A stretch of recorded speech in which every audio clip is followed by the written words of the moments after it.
Bharatiya Janata party lead લેતી દેખાઈ રહી છે। જૂનાગઢમાં રાજેશ કુમાર ચુડાસમા ફરી એકવાર પાછળ જતા દેખાઈ રહ્યા છે। આગળ પાછળ અને ટફ ટુ ટફ કોમ્પિટિશન, નેક ટુ નેક કોમ્પિટિશન, લગભગ 12 થી 15 બેઠકો ઉપર પ્રીતિ આવી ટફ કોમ્પિટિશન દેખાઈ રહી છે। હીરા જોટવા માત્ર 400 મતોથી અત્યારે આગળ ચાલી રહ્યા છે। જૂનાગઢમાં કોંગ્રેસના હીરા જોટવા, જૂનાગઢમાં પણ કહેવાય કે નેક ટુ નેક અત્યારે ચાલી જ રહ્યું છે 400,000, ત્યારે અમિત શાહ 40,000 વધુ મતોથી અત્યારે આગળ ચાલી રહ્યા છે। જૂનાગઢમાં કોંગ્રેસના હીરા જોટવા 400 મતોથી આગળ અત્યારે ચાલી રહ્યા છે, જ્યારે રાજેશ ચુડાસમા જેમની સામે વિરોધ થયો હતો તે અત્યારે ક્યાંક પાછળ ચાલી રહ્યા છે। અને આ બધા વચ્ચે મોટા સમાચાર, ભરૂચ બેઠકમાં ચૈતર વસાવા ફરી એકવાર આગળ થયા છે। 1800 વોટથી ચૈતર વસાવા આગળ ચાલી રહ્યા છે। મનસુખ વસાવા 1800 વોટથી ફરી એકવાર પાછળ થયા છે, એટલે લગભગ 10 થી 12 બેઠકો એવી છે અત્યારે કે જ્યાં આગળ કોમ્પિટિશન ટફ દેખાઈ રહી છે, નેક ટુ નેક કોમ્પિટિશન દેખાઈ રહી છે। વર્ષો પછી ફરી એકવાર કહું છું કે વર્ષો પછી આ ચિત્ર ગુજરાતની અંદર દેખાય છે કે જ્યાં કોંગ્રેસ ગ્રાઉન્ડ લેવલ પર કામ કર્યું હોય એવું દેખાય છે। ભારતીય જનતા પાર્ટીના ઉમેદવારોને કોંગ્રેસના ઉમેદવારો ટક્કર આપી રહ્યા છે। 7 બેઠકો એવી છે કે જ્યાં આગળ ભારતીય જનતા પાર્ટીને પરસેવો કોંગ્રેસ વાળી રહી છે। આ વખતે 10 વર્ષ પછી આ ચિત્ર દેખાઈ રહ્યું છે। હીરા જોટવા આગળ ચાલી રહ્યા છે અને રાજેશ કુમાર ચુડાસમા પાછળ, અને રાજકોટમાંથી પણ ચિત્ર બદલાયું છે। પરેશ ધાનાણી ફરી એકવાર આગળ થયા છે। રાજકોટની અંદર પણ ટફ ફાઇટ દેખાઈ રહી છે, ફાઇટ ટાઈટ છે રાજકોટની અંદર। 7 બેઠક પર ભાજપ કોંગ્રેસ વચ્ચે પ્રીતિ કાંટે કી ટક્કર। બિલકુલ, પુરુષોત્તમ રૂપાલા 15,000 મતોથી આગળ હતા, પરંતુ ફરી એક વખત પરેશ ધાનાણી જે છે એ આગળ વધી રહ્યા છે। આ રિઝલ્ટ ખરેખર ચોંકાવનારું એટલા માટે કે માત્ર 16 બેઠકો વિધાનસભાની અત્યારે કોંગ્રેસ પાસે છે, અને એવામાં રાજકોટની આ બેઠક કે જ્યાં પુરુષોત્તમ રૂપાલાનો સતત વિરોધ થયો અને વિરોધ છતાં પણ તેમને બદલવામાં ન આવ્યા। શું આ જ કારણ તો નહીં હોઈ શકે? કારણ કે પુરુષોત્તમ રૂપાલા પાછળ, પરેશ ધાનાણી અત્યારે સતત આગળ ચાલી રહ્યા છે। લાગે છે કે હીરા ઘસવાનું, કેરમ રમવાનું પરેશ ધાનાણીને ત્યારે ફાયદો અપાવી રહ્યું છે। હીરા ઘસવાને એના કરતા પણ કદાચ પરેશ ધાનાણીને જે ફાયદો છે એ જે વસ્તુ જોઈને આવ્યા હતા લડવા, એક ક્ષત્રિય આંદોલન આગળ જતા ખબર પડે શું થાય। પણ આ બધા વચ્ચે પાટણથી ચંદનજી ઠાકોર આગળ, પાટણની અંદર પણ ચિત્ર બદલાતું દેખાઈ રહ્યું છે। પાટણની અંદર પણ ફાઇટ ટાઈટ દેખાઈ રહી છે। ભરતસિંહ ડાભી સાંસદ છે પણ પાછળ ચાલે છે અત્યારે। ચંદનજી અત્યારે એમને ટફ કોમ્પિટિશન આપી રહ્યા છે। 1000 વોટથી આગળ છે અત્યારે ચંદનજી। ભરતસિંહ 1000 વોટથી આગળ છે, જો કે 1000 વોટ એટલો મોટો આંકડો નથી। આગળ જતા શું થાય છે એની ઉપર નજર આની પર બની રહેશે, કારણ કે 1000 વોટ એટલો મોટો આંકડો નથી। બિલકુલ, ખેડાથી સતત ત્રીજી વાર જે ચૂંટણી લડી રહ્યા છે દેવસિંહ ચૌહાણ, ટેલિકોમ સંચાર મંત્રી, તે પાછળ ચાલી રહ્યા છે। ખેડાથી મહત્વના સમાચાર, દેવસિંહ ચૌહાણ જે છે અત્યારે પાછળ ચાલી રહ્યા છે। અમિત શાહ ભલે આગળ ચાલી રહ્યા હોય, પરંતુ આ તરફ ક્યાંક દેવસિંહ ચૌહાણને અત્યારે ક્ષત્રિય આંદોલનનો ફટકો પડ્યો હોય, કારણ કે સૌથી વધારે મતદારો જે છે એ ક્ષત્રિય આંદોલનમાં ખેડામાં જોવા મળી રહ્યા છે। તો દેવસિંહ ચૌહાણ જે છે એ પાછળ ચાલી રહ્યા છે। નુપુર, બિલકુલ 4071 મતોથી દેવસિંહ ચૌહાણ અત્યારે પાછળ ચાલી રહ્યા છે, અને એની સાથે સાથે સાબરકાંઠાની અંદર ફરી પાછું ચિત્ર બદલાયું છે। સાબરકાંઠામાં તુષાર ચૌધરી ફરી એકવાર લીડ લેતા દેખાઈ રહ્યા છે। આ બાજુ કેન્દ્રીય ગૃહમંત્રી જાયન્ટ લીડ સાથે આગળ વધી રહ્યા છે, 80,000ની લીડ, કારણ કે સોનલબેન પહેલા જ એ જાણે છે કે અહીંયા આગળ શું થવાનું છે। ગાંધીનગર લોકસભા બેઠક છે, ભારતીય જનતા પાર્ટીનો ગઢ છે, અને એમાં સોનલબેન 80,000 વોટથી પાછળ ચાલી રહ્યા છે। પહેલા જ એ પોતાની હાર સ્વીકારી ચૂક્યા છે, પણ બાકીની જે બેઠકો છે એ બેઠકોની અંદર અત્યારે ટાઈટ ફાઇટ દેખાઈ રહી છે। એ આણંદ હોય, પોરબંદર હોય, રાજકોટ હોય, સાબરકાંઠા, બનાસકાંઠા, આ બધી જ બેઠકો ઉપર ટાઈટ ફાઇટ, ભરૂચની અંદર પણ ટાઈટ ફાઇટ દેખાઈ રહી છે। બિલકુલ, અને કહેવાય ને કે જાણે કોંગ્રેસે સોનલ પટેલને હારવા માટે જ ઊભા રાખ્યા હોય તેવું લાગી રહ્યું છે। તો જૂનાગઢમાં રાજેશ ચુડાસમા, હીરા જોટવા જે 400 મતોથી આગળ ચાલી રહ્યા હતા, હવે રાજેશ ચુડાસમા ફરી એક વખત આગળ ચાલી રહ્યા છે। જેમ જેમ ઈવીએમના રાઉન્ડ પતી રહ્યા છે તેમ તેમ એક નવા મતદાનના આંકડા સામે આવી રહ્યા છે, મત ગણતરીના આંકડા સામે આવી રહ્યા છે। હીરાભાઈ જોટવા અત્યારે આગળ ચાલી રહ્યા છે, રાજેશ ચુડાસમા પાછળ। પણ અત્યારે જે મહત્વના સમાચાર એ છે, 3640 મતોથી રાજેશ ચુડાસમા પર ફરી વખત ભારતીય જનતા પાર્ટીએ વિશ્વાસ મૂક્યો હતો, અને અત્યારે આપણે જણાવી દઈએ ટોટલ આંકડા પણ સામે આવી રહ્યા છે। અને ખેડાથી કેન્દ્રીય મંત્રી દેવસિંહ ચૌહાણ ફરી એકવાર આગળ ચાલી રહ્યા છે પ્રીતિ। એટલે જેટલું સરળ આ વખતે ચિત્ર ભારતીય જનતા પાર્ટી પ્રિડિક્ટ કરતી હતી એ નથી। સાબરકાંઠાની અંદર તુષાર ચૌધરી આગળ નીકળી રહ્યા છે, કોંગ્રેસ આગળ નીકળી રહી છે, શોભના બારૈયા ફરી એકવાર અહીંયા આગળ પાછળ રહી રહ્યા છે।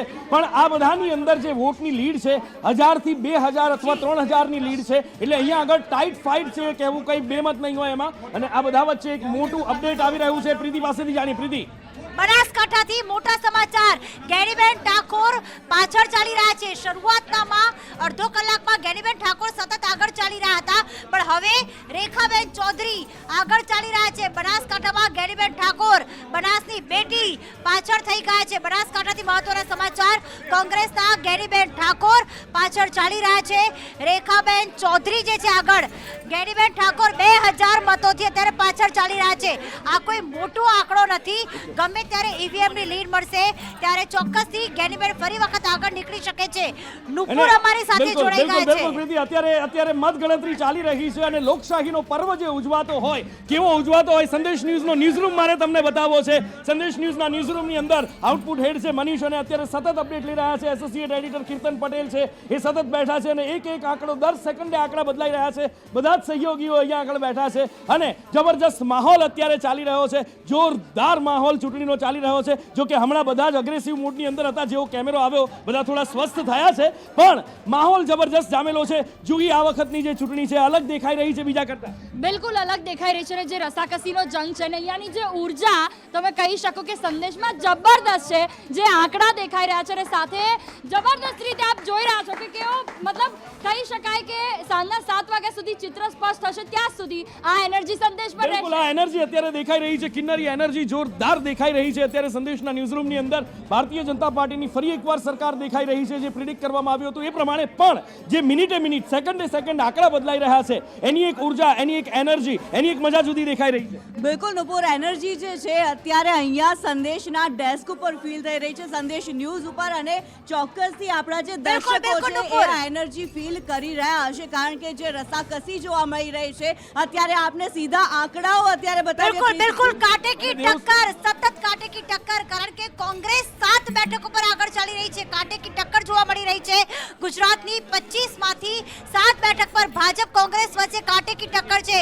બનાસકાંઠા છે, સાબરકાંઠા છે, આણંદ બેઠક છે, ખેડા બેઠક છે, આ તમામ બેઠકો એવી છે. ભરૂચ બેઠક છે કે જ્યાં ચૈતર વસાવા આગળ ચાલી રહ્યા છે.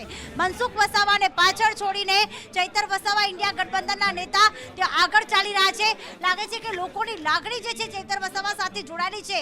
આદિવાસી બાહુમૂલ્ય ધરાવતી આ બેઠક જ્યાં ચૈતર વસાવા આગળ, ઇન્ડિયા ગઠબંધનની 2 બેઠક, ભાવનગરથી ઉમેશ મકવાણા અને ચૈતર વસાવા ભરૂચથી જે અત્યારે 6 વખતના સાંસદને હરાવતા અત્યારે મજબૂત પકડ દેખાઈ રહ્યા છે. રાજકોટથી કોંગ્રેસના પરેશ ધાનાણી આગળ ચાલી રહ્યા છે. જે પણ પુરુષોત્તમ રૂપાલા જે છે અત્યારે આગળ ચાલી રહ્યા છે. અને સૌથી મોટા સમાચાર ઉત્તર ગુજરાતથી નુપુર સામે આવી રહ્યા છે. ગુજરાતની 3 બેઠકો ઉપર પાટણ, સાબરકાંઠા અને બનાસકાંઠા ઉપર ફરી એકવાર ભારતીય જનતા પાર્ટી લીડ લેતી દેખાઈ રહી છે. કોંગ્રેસ અત્યારે લીડ લેતી દેખાઈ રહી છે. ભારતીય જનતા પાર્ટી પાછળ દેખાઈ રહી છે અને સંદેશ ન્યૂઝનો આ જે ન્યૂઝરૂમ છે એની અંદર એનર્જી જબરજસ્ત દેખાઈ રહી છે. કીર્તનભાઈ, એસોસિએટ એડિટર કીર્તનભાઈ, દર સેકન્ડે આંકડા બદલાઈ રહ્યા છે. દર સેકન્ડે આંકડા બદલાય. ગુજરાતમાં જે પરિણામો આવી રહ્યા છે બહુ આશ્ચર્યજનક પરિણામો છે. હાલ ગુજરાતમાં હાલ 19 સીટ ઉપર ભાજપ લીડ કરી, જ્યારે 7 સીટ ઉપર કોંગ્રેસ લીડ કરી રહ્યું છે. બિલકુલ વધારે કીર્તનભાઈને ડિસ્ટર્બ નથી કરવાના, કારણ કે દર મિનિટે, દર સેકન્ડે આંકડા બદલાઈ રહ્યા છે. કેટલીક બેઠકો એવી છે કે જ્યાં આગળ સેકન્ડે સેકન્ડ, મિનિટે મિનિટ અપડેટ આવી રહ્યા છે અને મોટા અપડેટ પ્રીતિ પાસેથી. બિલકુલ ગેનીબેન ઠાકોર ફરી એક વખત આગળ ચાલી રહ્યા છે. મનસુખ વસાવા ચૈતર વસાવાને પાછળ છોડીને અત્યારે આગળ નીકળ્યા છે. સતત 7મી વખત ચૂંટણી લડી રહ્યા છે. ભરૂચથી ને 4200 મતોથી મનસુખ વસાવા ચૈતર વસાવાથી આગળ ચાલી રહ્યા છે. ભરૂચ બેઠક આદિવાસી બહુમૂલ્ય ધરાવતા અને મનસુખ વસાવા 4200 મતોથી આગળ ચાલી રહ્યા છે. બીજા પણ એક બ્રેકિંગ મળી રહ્યા છે તુષાર ચૌધરીને લઈને. તુષાર ચૌધરી અત્યારે ભારે લીડ સાથે આગળ વધી રહ્યા છે. સાબરકાંઠાથી મહત્વના સમાચાર, તુષાર ચૌધરી આગળ ચાલી રહ્યા છે. તો આ તરફ બારડોલીથી પ્રભુ વસાવા જે છે એ 7700 મતથી આગળ ચાલી રહ્યા છે અને કાંટે કી ટક્કર પ્રભુ વસાવા પણ આપી રહ્યા છે બારડોલી બેઠક પર. બિલકુલ પ્રભુ વસાવા આગળ ચાલી રહ્યા છે. મનસુખ વસાવા ફરી એકવાર 4200 વોટથી આગળ નીકળ્યા છે. એટલે કે 7 બેઠક એવી છે ગુજરાતની અંદર કે જ્યાં ભારતીય જનતા પાર્ટી અને કોંગ્રેસ અથવા તો ઇન્ડિયા ગઠબંધન વચ્ચે અત્યારે કાંટે કી ટક્કર ચાલી રહી છે. જામનગર છે, જુનાગઢ છે, ઉત્તર ગુજરાતની 3 બેઠકો છે, બનાસકાંઠા, પાટણ છે, આ બધી જ જગ્યાએ, સાબરકાંઠાની અંદર પણ અત્યારે દેખાઈ રહ્યું છે. અને આ બધા વચ્ચે 305 બેઠક ઉપર એનડીએ ગઠબંધન અત્યારે આગળ ચાલી રહ્યું છે. 499 બેઠકના રૂઝાન. પ્રીતિ, બિલકુલ અમેઠી બેઠક પરથી સ્મૃતિ ઈરાની જે છે તે આગળ ચાલી રહ્યા છે. આ વખતે રાહુલ ગાંધી અમેઠી બેઠક પરથી નથી લડ્યા અને સ્મૃતિ ઈરાની ભારતીય જનતા પાર્ટીમાં ગઈ વખતે રાહુલ ગાંધીની હાર થઈ હતી. સ્મૃતિ ઈરાની જે છે એ તે આગળ ચાલી રહ્યા છે. પંજાબની 13 બેઠકોમાંથી આમ આદમી પાર્ટી જે છે અત્યારે 3 બેઠક પર આગળ ચાલી રહી છે. સુલતાનપુરથી મેનકા ગાંધી ભારતીય જનતા પાર્ટી આગળ. સૌથી મોટા સમાચાર, દિલ્હીની 7 બેઠકમાંથી સૌથી મહત્વની બેઠક કે જ્યાં મનીષ તિવારી, મનોજ તિવારી અને કનૈયા કુમાર છે મેદાનમાં. કનૈયા કુમાર અત્યારે આગળ ચાલી રહ્યા છે અને ઓવરઓલ વાત કરીએ તો એનડીએ 307 બેઠક પર આગળ ચાલી રહ્યા છે. ઉત્તર પૂર્વ દિલ્હીથી કનૈયા કુમાર આગળ ચાલી રહ્યા છે. મહત્વના સમાચાર એટલે કે દિલ્હીમાં પણ ક્યાંક અત્યારે જીતની આશા ઇન્ડિયા ગઠબંધન બને. જી જી મોટા સમાચાર અત્યારે મળી રહ્યા છે. અમિત ચાવડા આગળ ચાલી રહ્યા છે. અત્યારે 400 વોટની લીડ સાથે તેઓ આગળ નીકળ્યા છે. આણંદ બેઠક ઉપર પણ ટાઈટ ફાઇટ દેખાઈ રહી છે. અમિત ચાવડા ફરી એકવાર આગળ. ભારતીય જનતા પાર્ટી 270 બેઠકો ઉપર અત્યારે આગળ ચાલી રહી છે.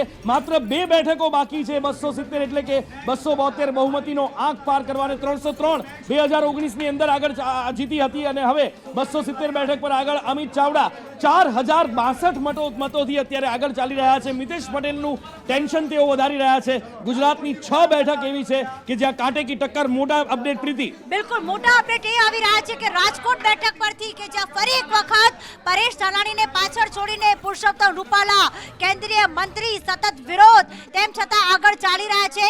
પરેશ ધાનાણીને પાછળ મૂકીને ફરી વખત આગળ. હવે આપણે બતાવી દઈએ કે કઈ બેઠક પર કોંગ્રેસ અને ભાજપના ઉમેદવાર આગળ પાછળ ચાલી રહ્યા છે. આણંદ બેઠક પર અમિત ચાવડા સતત આગળ ચાલી રહ્યા છે. રાજકોટથી ભારતીય જનતા પાર્ટીના ઉમેદવાર પુરુષોત્તમ રૂપાલા ફરી એક વખત આગળ ચાલ્યા છે. ગુજરાતની 6 બેઠકો પર કાંટાની ટક્કર છે. પુરુષોત્તમ રૂપાલા રાજકોટથી 10,000 મતોથી આગળ ચાલી રહ્યા છે. તો આ તરફ આણંદથી કોંગ્રેસના અમિત ચાવડા મિતેશ પટેલને પાછળ છોડીને અત્યારે આગળ ચાલી રહ્યા છે. જનાદેશમાં આંકડા સતત બદલાઈ રહ્યા છે. સાબરકાંઠાથી કોંગ્રેસના તુષાર ચૌધરી આગળ છે. શોભનાબેન બારૈયા સંગઠનમાં તેમનો વિરોધ થઈ રહ્યો હતો, તેમનું પરિણામ કદાચ જોવા મળી રહ્યું છે, પાછળ ચાલી રહ્યા છે. રાજકોટથી ભારતીય જનતા પાર્ટીના રૂપાલા આગળ.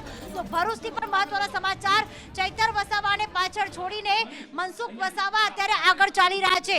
મનસુખ વસાવા જે સતત 6 ટર્મથી તો રાજકોટથી રૂપાલા 17,000 મતોથી અત્યારે આગળ ચાલી રહ્યા છે. પરેશ ધાનાણી વધુ એક વખત પાછળ થઈ રહ્યા છે. પુરુષોત્તમ રૂપાલાએ ટિફિન બેઠકો કરી, પ્રચાર પ્રસાર કર્યો, ડોર ટુ ડોર પ્રચાર કર્યો. કેન્દ્રીય મંત્રી હોવા છતાં પણ ક્ષત્રિય આંદોલનની સતત અવગણના. 2 વખત માફી માંગ્યા પછી પણ ક્ષત્રિય આંદોલન સમાપ્ત ન થયું